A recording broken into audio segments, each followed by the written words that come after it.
Olá! Estamos aqui para mais uma videoaula do projeto PARE. Hoje vamos falar sobre variedades linguísticas, com algumas questões interpretativas, exigindo um pouco sobre a língua portuguesa e depois sobre o período, a análise do período simples e do período composto, por coordenação e por subordinação, resumindo apenas nas orações subordinadas substantivas. Fiquem atentos às dicas.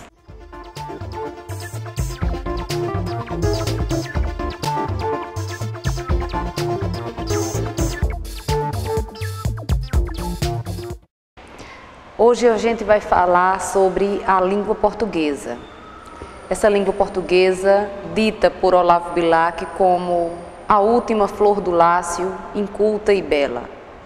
Já Caetano Veloso, numa de suas belas canções, diz que a língua é minha pátria e eu não tenho pátria, tenho mátria. Ele considera a língua portuguesa como uma mãe amorosa. E nessa mesma canção ele questiona o que quer e o que pode esta língua. Então, eu gostaria de começar falando sobre língua portuguesa, mas também sobre as suas variedades linguísticas. E para isso eu vou ler um texto para vocês, para que nós possamos discutir algumas ideias desse texto. Quando eu falo com vocês, procuro usar o código de vocês. A figura do índio no Brasil de hoje não pode ser considerada de 500 anos atrás, do passado, que representa aquele primeiro contato.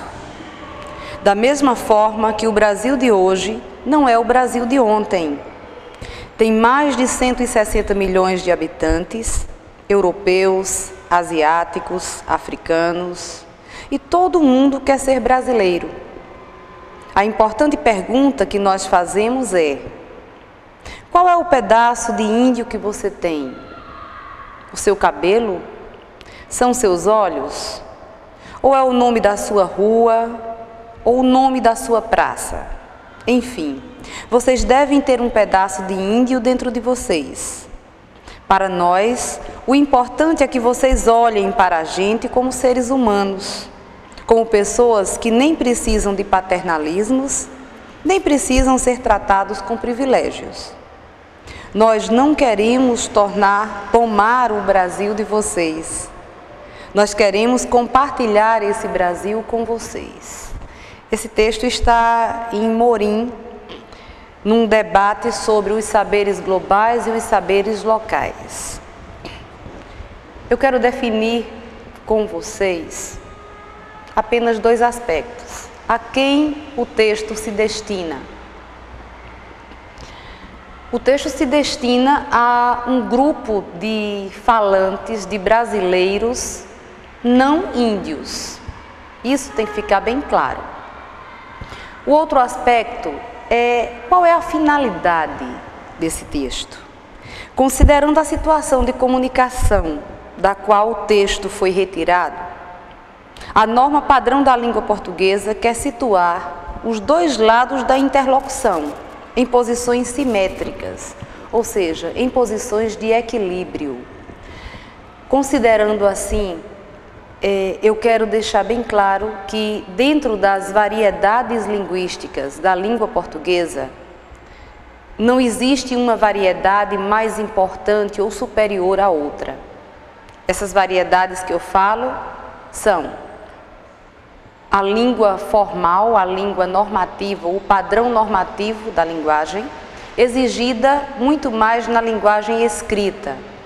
Em situação de oralidade, nós poderíamos dizer que a linguagem padrão ou a linguagem formal, ela é exigida com fins de transmissão do conhecimento.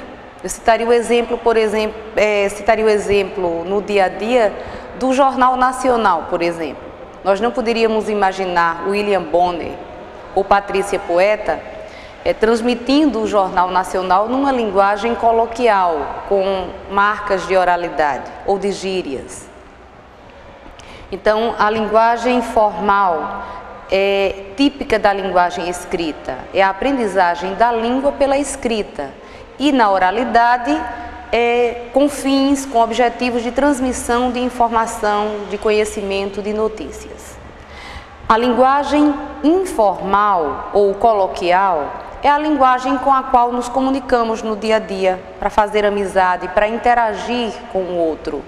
Então, ela possui marcas de oralidade, abreviações, por exemplo, o nosso pra em vez de para, é o nosso tá em vez de estar e por aí vai. É a linguagem da internet, porque o objetivo é uma comunicação mais fácil, mais rápida. Essa é a linguagem informal, diríamos a linguagem aprendida pelo ouvir falar.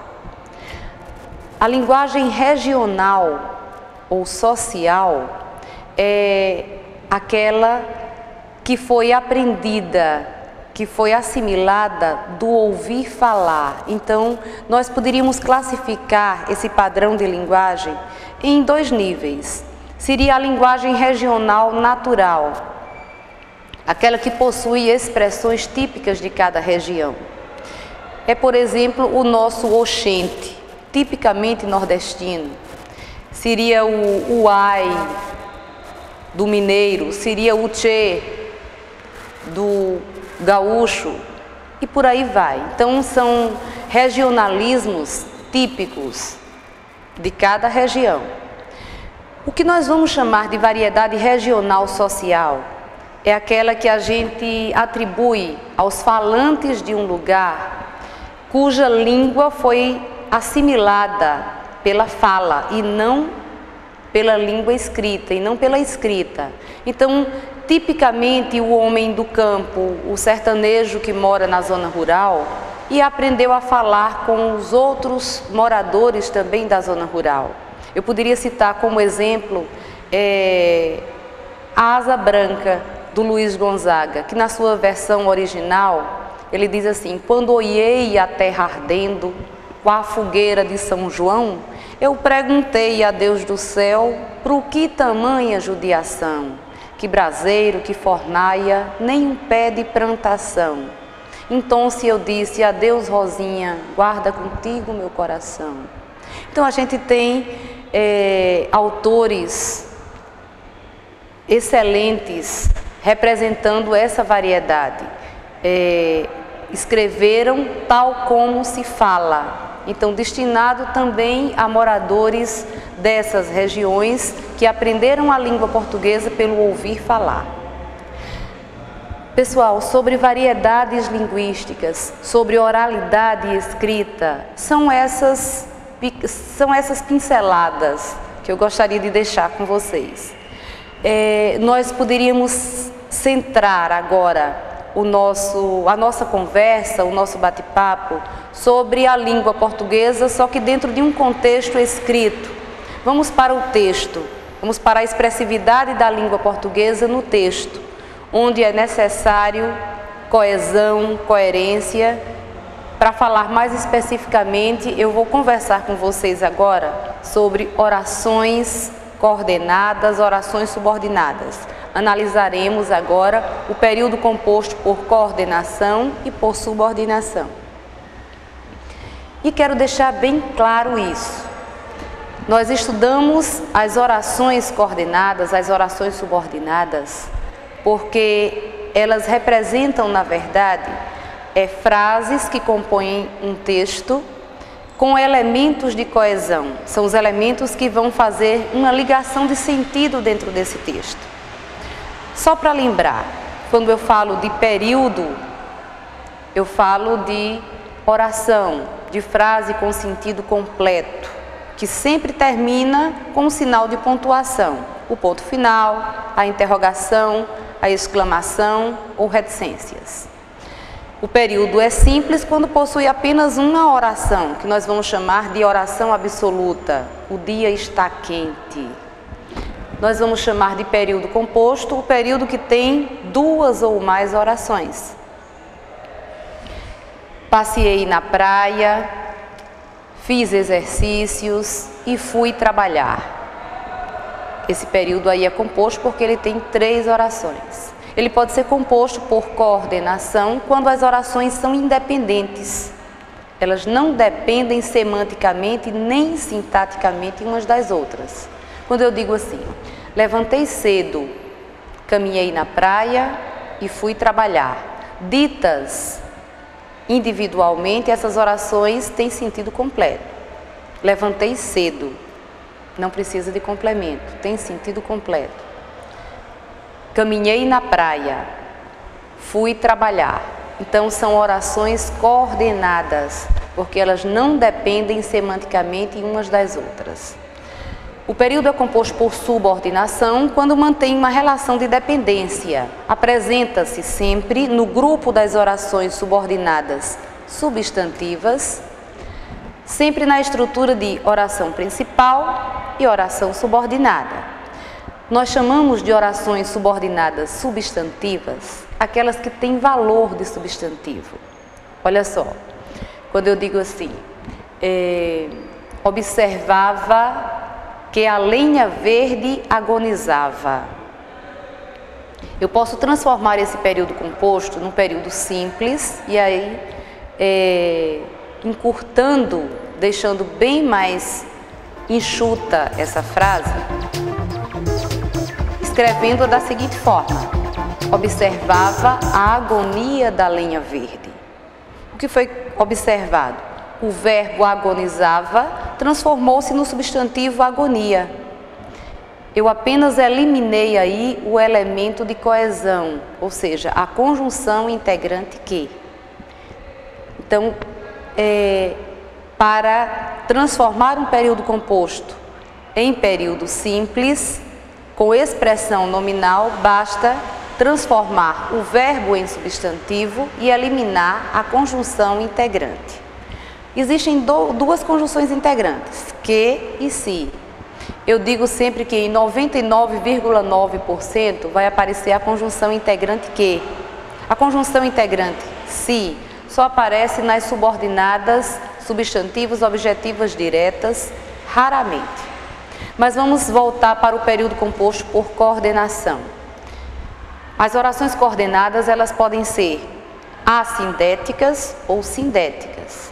São assindéticas quando não possui o elemento de coesão, não possui conjunção. Elas são justapostas, ligadas apenas por vírgula ou ponto e vírgula. São coordenadas sindéticas quando são ligadas por uma conjunção coordenativa, do tipo aditiva, que dá a ideia de adição, adversativa, quando dá a ideia de oposição, de adversidade, alternativas, quando dá a ideia de alternância ou escolha, conclusivas, quando dá a ideia de conclusão, de fechamento de uma ideia, e as explicativas, quando representam uma explicação. Então, há uma música do Chico Buarque que diz assim: quieta, que eu quero ouvir Flamengo e River Plate. Quieta, esse que aí representa uma explicação. Eu posso substituí-lo por pois ou por que. Sempre que isso for possível, o que será a conjunção coordenativa explicativa e não o que da conjunção integrante que introduz uma oração subordinada substantiva. Vamos falar então dessas subordinadas substantivas. Como eu já falei, representam a ideia de substantivo, ou simplesmente poderíamos substituir a oração subordinada por pronomes substantivos do tipo isso, isto ou aquilo. Tomando o exemplo de poucos instantes, eu diria: observava que a lenha verde agonizava. Eu poderia substituir simplesmente: observava aquilo. Então, gente, essas orações subordinadas substantivas que eu já falei, apresenta-se sempre na estrutura de oração principal e orações subordinadas, classificam-se em 6 tipos. Subjetivas, quando a oração subordinada exerce o papel de sujeito da oração principal. Significa que na oração principal não aparece sujeito. Eu digo assim: é importante que você estude. O que é importante? Então, que você estude exerce o papel de sujeito da oração principal, é importante. As objetivas diretas exercem a função de objeto direto de um verbo transitivo direto da oração principal. Observava que a lenha verde agonizava. Observava o quê? Então veja que a lenha verde agonizava é o complemento do verbo observava da oração principal. Objetivas indiretas exercem a função de objeto indireto de um verbo transitivo indireto da oração principal.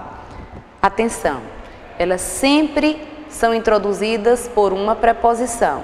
Então, quando eu digo assim, necessitava da ajuda, não, vamos corrigir. Necessitava de que todos colaborassem com a campanha. O verbo necessitar é transitivo indireto, pede um complemento com preposição. Então, de que todos colaborassem com a campanha é a oração objetiva indireta, porque completa o sentido do verbo necessitava. As completivas nominais exercem a função de complemento nominal de um nome, substantivo ou adjetivo da oração principal. Então, só para vocês terem um macetezinho aqui. Olha só, vou dizer essa frase bem parecida com o exemplo anterior. Tinha a necessidade de que todos colaborassem com a campanha. Se vocês observarem, a oração subordinada é exatamente igual ao exemplo anterior. O que muda é a oração principal. Agora eu não tenho mais o verbo necessitava, mas o substantivo necessidade, que também exige um complemento com preposição. Essas são as completivas nominais. A semelhança são introduzidas por preposições. As diferenças. A objetiva indireta completa o sentido de um verbo. A completiva nominal completa o sentido de um nome. Vamos para as predicativas. As predicativas exercem o papel de predicativo do sujeito. Uma regra bem fácil de assimilar. A oração principal sempre termina pelo verbo ser, na forma de foi, será, seria, por aí. Então, o importante é que ele participou do campeonato. O importante é que ele participou do campeonato. Sempre vai ter essa estrutura. A oração principal termina com o verbo de ligação. As apositivas sempre vão exercer a função de aposto de um termo já dito na oração principal. Então tem o sentido de enumerar. A regra fácil de assimilar é que a oração principal sempre termina por 2 pontos. Quero apenas o seguinte, que você estude. Então, não existe um macete mais fácil. A oração principal termina sempre por 2 pontos e a oração subordinada começa sempre pela conjunção integrante que. Pessoal, são essas dicas fáceis de serem assimiladas que vocês, complementando com uma boa leitura e a prática de alguns exercícios, nós vamos fazer uma excelente avaliação global. Até lá!